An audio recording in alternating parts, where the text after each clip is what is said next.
Q1 Q2 R distance के separation पे रखे हैं।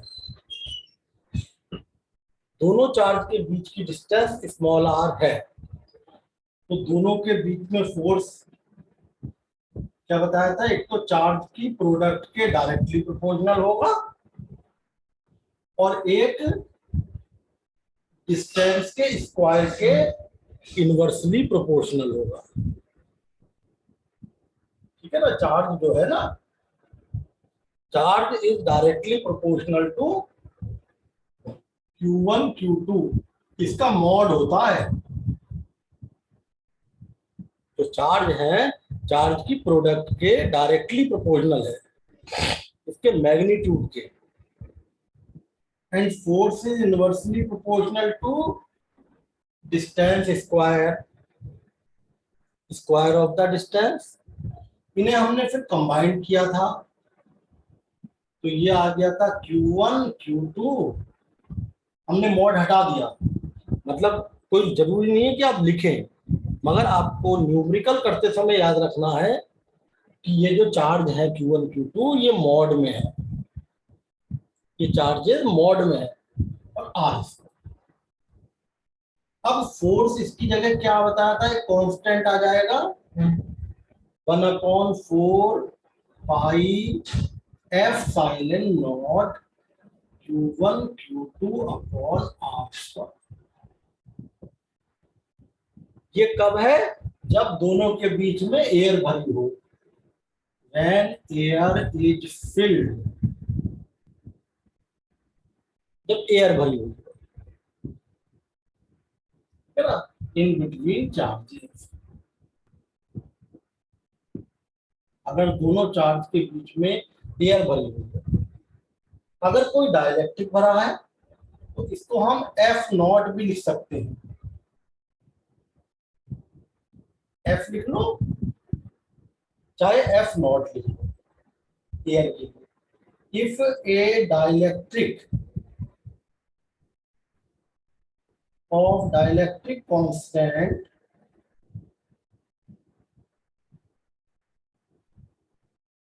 K इज फील्ड, अगर कोई डाइलेक्ट्रिक भरा हुआ है तो बच्चों क्या बताया था हमने, डाइलेक्ट्रिक के लिए क्या हो जाएगा, यहाँ पर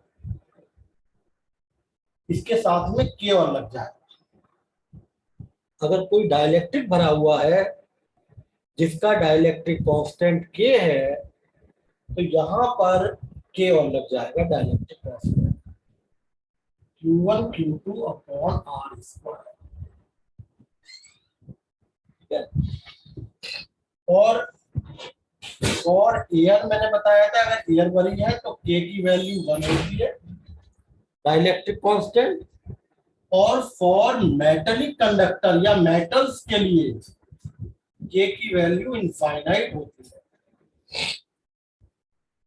अब हमने यहां पर 1/K बाहर रख लिया, 1/K बाहर रख लिया, क्या बच गया अंदर, 1/4 pi epsilon naught Q1 Q2 upon R square. और ये पूरी वॉल्यूम किसके लिए थी, ये पूरी वैल्यू किसके लिए थी भाई, एयर के लिए।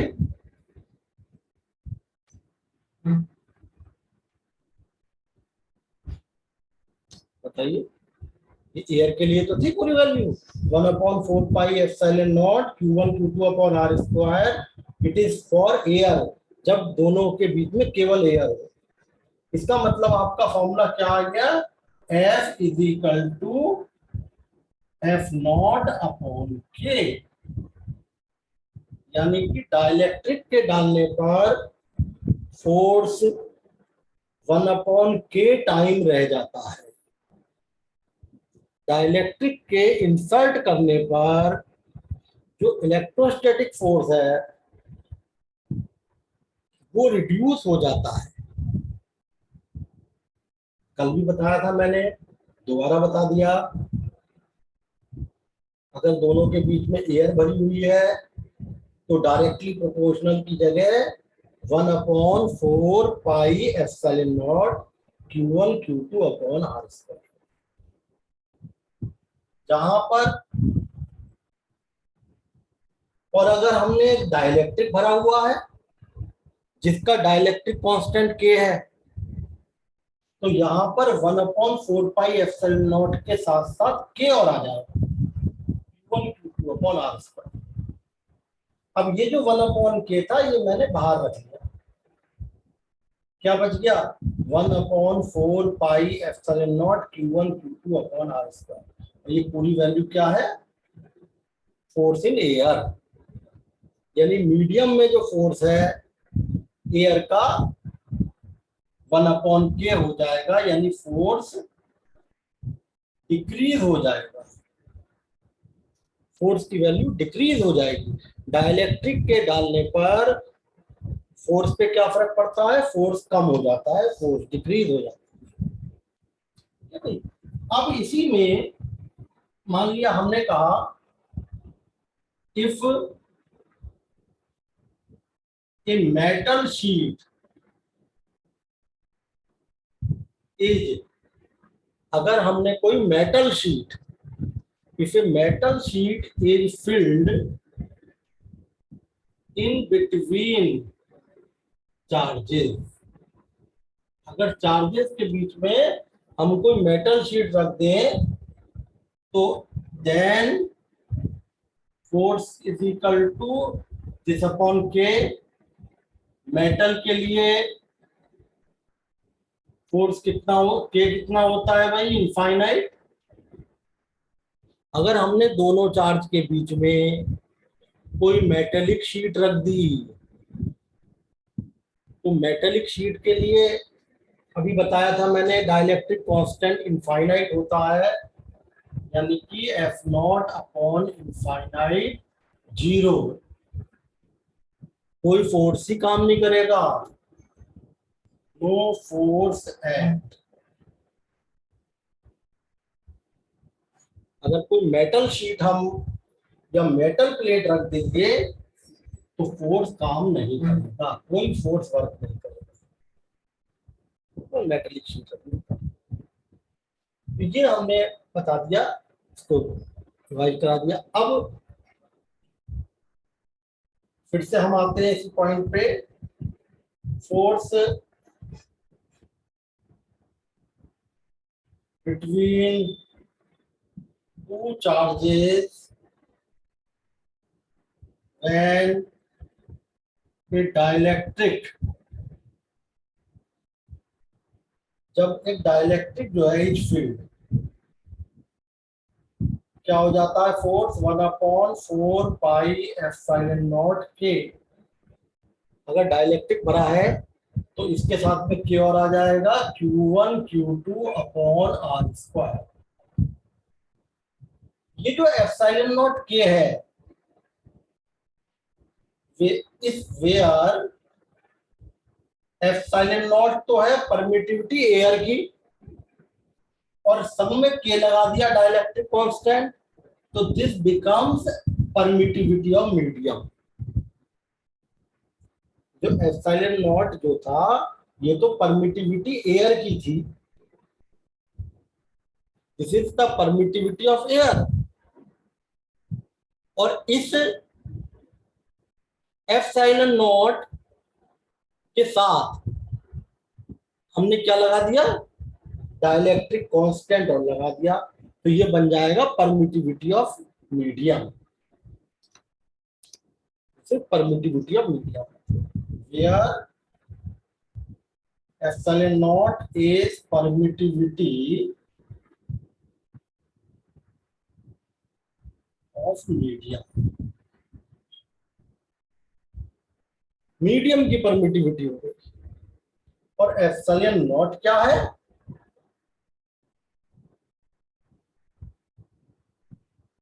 Permittivity of air. तो ये जो, अगर हमने दोनों चार्ज के बीच में कोई मीडियम भरा हुआ है, अगर केवल एयर है तो 4πε0 रहेगा, बस के आएगा ही नहीं। लेकिन अगर कोई डाइलेक्ट्रिक भरा है तो फोर्स कितना हो जाएगा 1/4 पाई एप्सिलॉन नॉट इंटू के। के क्या है? Dielectric constant. ये जो एप्सिलॉन नॉट इंटू के आता है ना, ये पूरी टर्म कहलाती है एप्सिलॉन। एप्सिलॉन का मतलब परमिटिविटी ऑफ मीडियम। एप्सिलॉन किसको कह रहे हैं हम? केवल मीडियम की परमिटिविटी को। यानी कहने का मतलब ये हुआ कि अब हम अगर इसको पढ़ें तो हम कह सकते हैं कि एप्सिलॉन नॉट की अगर हम के से प्रोडक्ट करेंगे तो एप्सिलॉन आएगा। अगर हम एप्सिलॉन नॉट की प्रोडक्ट के से करते हैं तो क्या आता है? एप्सिलॉन। और यहां से के की वैल्यू क्या हो गई? तो ये डाइलेक्ट्रिक कांस्टेंट की डेफिनेशन बन गई। और इस डाइलेक्ट्रिक कांस्टेंट रेशो है। देखो रेशो है, किस किस का रेशो है? Permittivity of medium to the permittivity of air. Medium की permittivity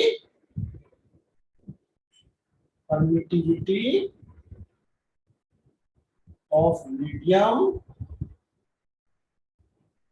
upon permittivity of air. इसी रेशो को हम रिलेटिव परमिटिविटी भी कहते हैं। डाइलेक्ट्रिक कांस्टेंट या रिलेटिव परमिटिविटी एक ही बात है। डेफिनेशन क्या बनी भैया? डाइलेक्ट्रिक कांस्टेंट और रिलेटिव परमिटिविटी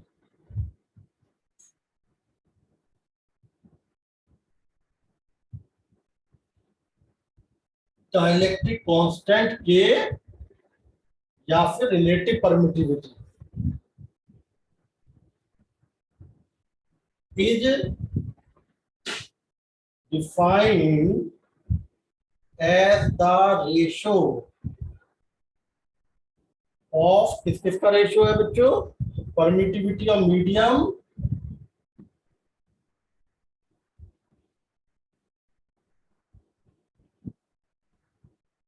अच्छा एक चीज है नहीं, relative permittivity of the medium is defined as the ratio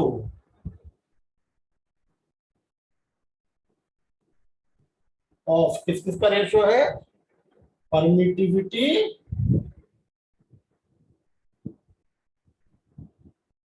of medium to the permittivity of air. This is the definition of dielectric constant या फिर रिलेटिव परमिटिविटी। ये रेशो है परमिटिविटी, मीडियम की परमिटिविटी और एयर की permittivity का ratio है। ये डाइलेक्ट्रिक कांस्टेंट कह लो चाहे आप रिलेटिव परमिटिविटी कह लो, दोनों एक ही बात है। ये रेशो है परमिटिविटी, मीडियम की परमिटिविटी और एयर की परमिटिविटी का रेशो। ठीक है ना? ये कहना। और अब हम आते हैं इसके ऊपर बेस्ड थोड़ा सा न्यूमेरिकल पार्ट देख लेते हैं। जैसे हमने कहा एक बात, जैसे हमने कहा ये दो चार्ज 2 माइक्रोकूलम का और बच्चों ये है 3 माइक्रोकूलम का माइनस का।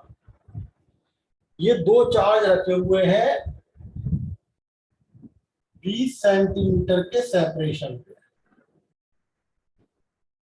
ये ए पे रखा है, ये बी पे रखा है।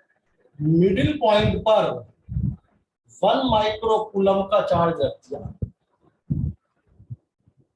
मिड पॉइंट पर आपने एक 1 माइक्रोकूलम का चार्ज रख दिया। इसके ऊपर नेट फोर्स निकालना है। two charges,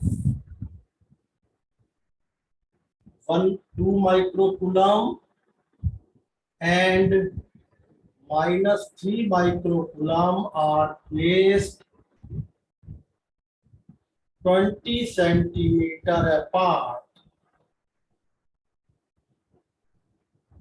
Find net force on 1 microcoulomb, जो कहाँ रखा है, placed at the midpoint C. तो अब देखो ये C जो है, इसके ऊपर इस 1 माइक्रोकूलम वाले पे नेट फोर्स निकालना है। तो इसके ऊपर एक तो ये लगाएगा फोर्स, और इसके ऊपर एक ये भी तो फोर्स लगाएगा, दोनों ही फोर्स लगाएंगे। बताइए भाई, सी पर एक तो ए लगाएगा फोर्स और सी पर एक बी लगाएगा। नेट फोर्स सी पे निकालना है, तो सबसे पहले हम क्या निकालेंगे, सी पर ए ने लगाया फोर्स ऑन सी बाई ए। सी पर ए ने कितना फोर्स लगाया, फोर्स ऑन सी पर कितना फोर्स लगाया ए ने, तो वही 1/4 पाई एप्सिलॉन नॉट अब Q1 Q2 upon R square. के नहीं आएगा क्योंकि कहीं ये नहीं दे रखा कि डाइलेक्ट्रिक भरा है। ये तब आता है जब स्पेशलाइज तरीके से कहा होता कि भाई एक डाइलेक्ट्रिक भरा हुआ है। तो ये आ गया, देखो FCA, इसकी वैल्यू क्या होती है, पूरे की 9 × 10⁹ चार्ज की प्रोडक्ट। कौन कौन से चार्ज आएंगे, एक तो सी पर और एक ए पर, क्योंकि इन दोनों के बीच में तो निकाल रहे हो फोर्स, सी और ए के बीच में। तो चार्ज आपका एक तो सी का आएगा और एक ए का आएगा। सी का हो गया 1 माइक्रोकूलम और ए का हो गया 2 माइक्रोकूलम। और चार्ज का केवल मैग्नीट्यूड आता है बच्चों, अपॉन डिस्टेंस का स्क्वायर।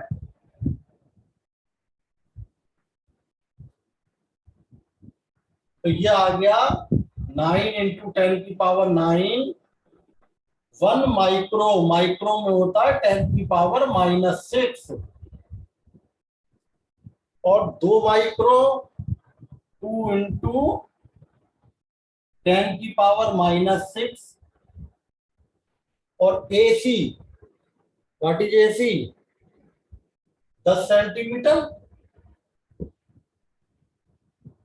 सेंटीमीटर को भैया मीटर में तो बनाओगे, कहीं छोड़ी छोड़ दोगे। सेंटीमीटर है तो मीटर में 10⁻⁻²। तो फोर्स सी पर ए की वजह से 9 × 2 × 10⁻³ तो ऊपर बचा, और ये हो गया 10⁻²। तो 18 × 10⁻⁻1 दैट इज 1.8। कैलकुलेशन तो आप खुद भी कर लोगे। कितने न्यूटन का फोर्स आया, कितने न्यूटन का फोर्स आया। सी पर ए ने लगाया, अब सी भी पॉजिटिव है, ए भी पॉजिटिव है, दोनों पॉजिटिव है, तो दोनों क्या करेंगे, एक दूसरे को रिपेल करेंगे। पॉजिटिव पॉजिटिव रिपेल करते हैं, लेकिन हमें फोर्स सी पे निकालना है, तो हम जो एरो बनाएंगे वो सी पे बनाएंगे, ए पे नहीं। क्योंकि फोर्स किस पे निकालना है, ए पर या सी पर, पहले ये देखो। फोर्स निकालना है सी पर, तो अब सी पर ए लगाएगा तो ए अट्रैक्ट करेगा या रिपेल करेगा सी को। पॉजिटिव पॉजिटिव रिपेल करेगा। रिपेल करने का मतलब उधर की तरफ धक्का देगा, पुश करेगा उधर की तरफ, आउटवर्ड। This is FCA।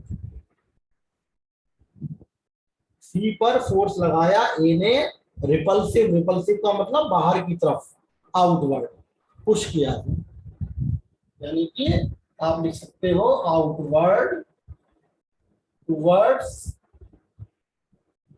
किसकी तरफ भैया, बी की तरफ, टुवर्ड्स बी। अब सी पर दूसरा फोर्स कौन लगाएगा, सी पर दूसरा फोर्स लगाएगा बी, तो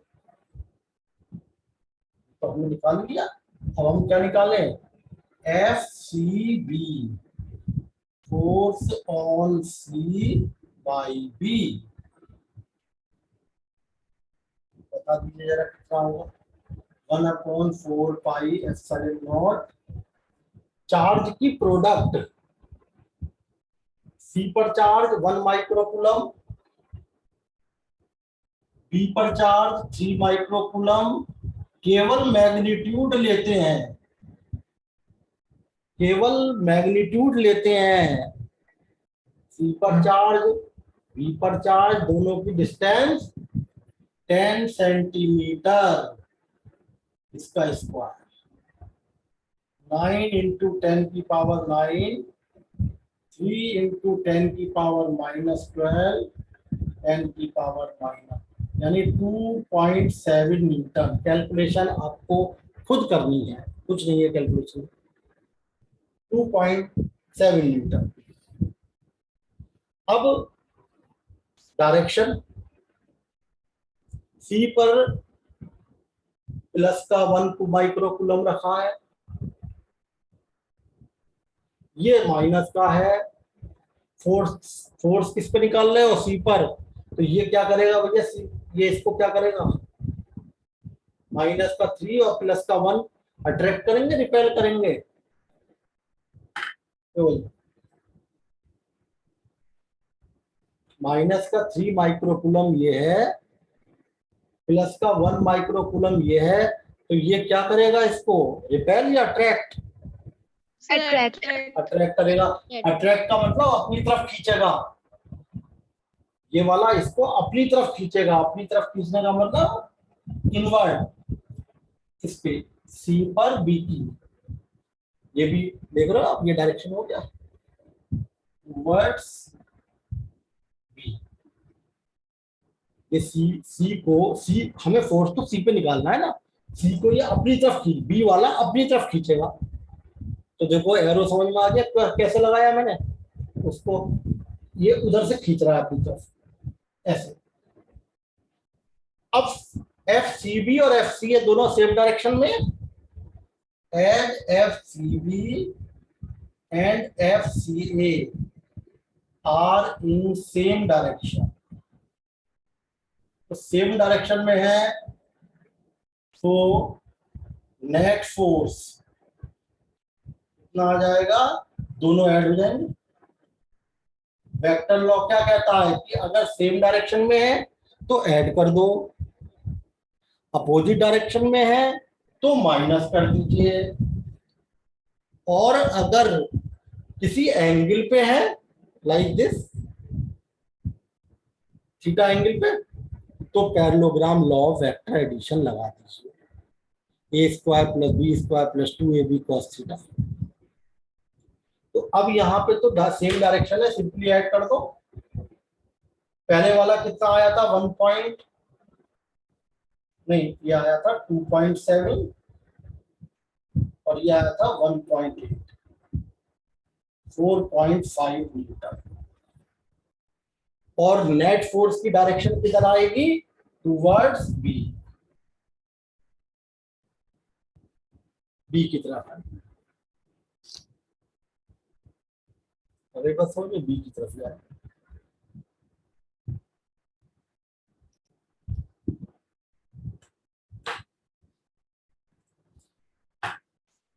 आपको उतार रहा हूं तो अरे अर्पित,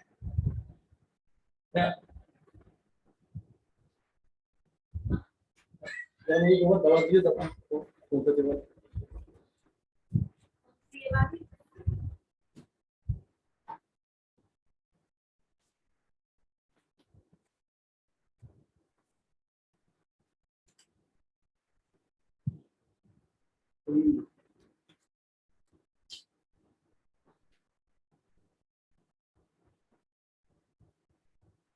हाँ भाई कर लिया क्यों?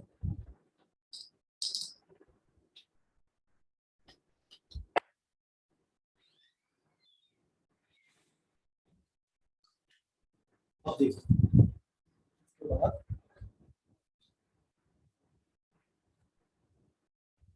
हमने क्वेश्चन बता दिया। फॉर एग्जाम्पल हम कर देखें, जैसे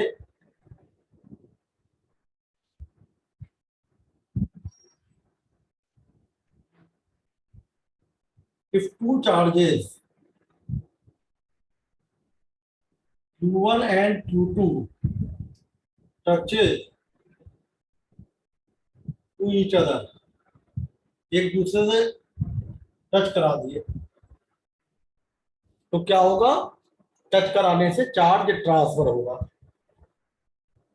एंड चार्ज ट्रांसफर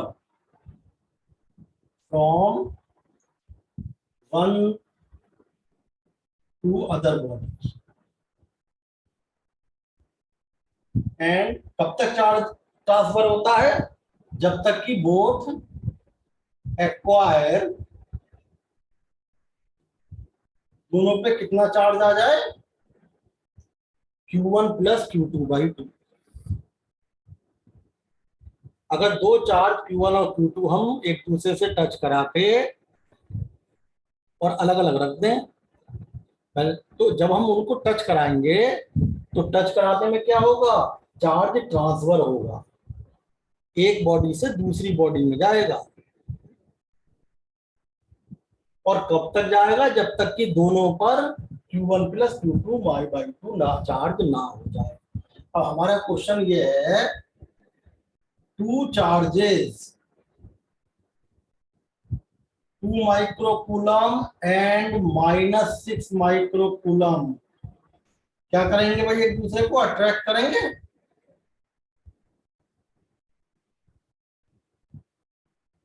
एक दूसरे को अट्रैक्ट कर रहे हैं। दे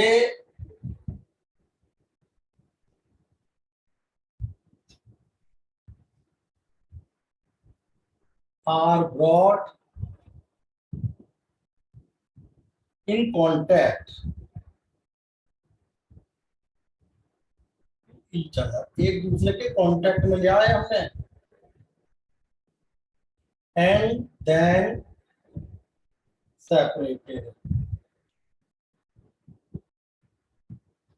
what will be the nature of force? ये बोर्ड में आ चुका है कुछ। दो चार्ज हैं, एक 2 माइक्रोकूलम का, एक -6 का, एक दूसरे को अट्रैक्ट कर रहे हैं क्योंकि एक 2 का है, एक -6 का है, अट्रैक्ट तो करेंगे भी। जब हमने दोनों को टच कराया तो क्या हुआ? when they touch to each other, एक दूसरे से जब हमने टच कराया तो क्या होगा भाई? then both gets, दोनों पे कितना चार्ज आ जाएगा? तो भाई टच कराने से चार्ज ट्रांसफर होता है, दोनों पे आएगा 2 + -6/2 -4/2, that is -2 microcoulomb. Q1 + Q2/2।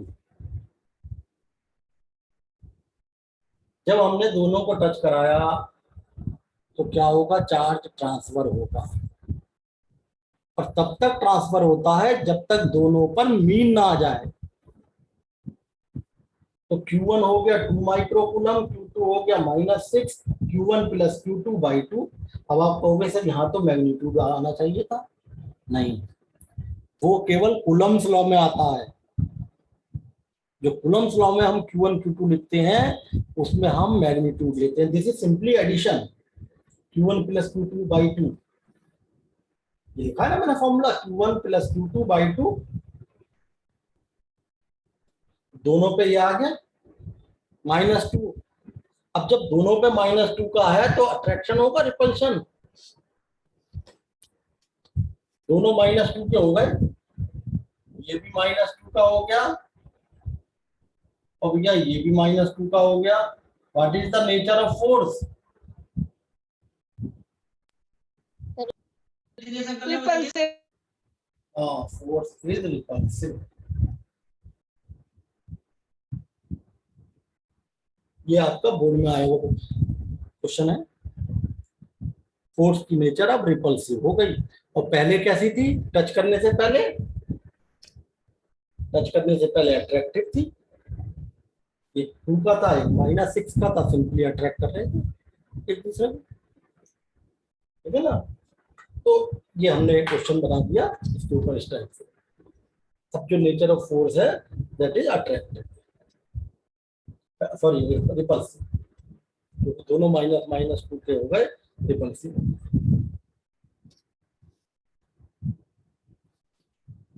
तो अगर हम दो चार्ज को आपस में टच कराते हैं, Q1 Q2 चार्ज को, तो टच कराने से चार्ज ट्रांसफर होता है और दोनों पर चार्ज कितना आता है? Q1 + Q2/2।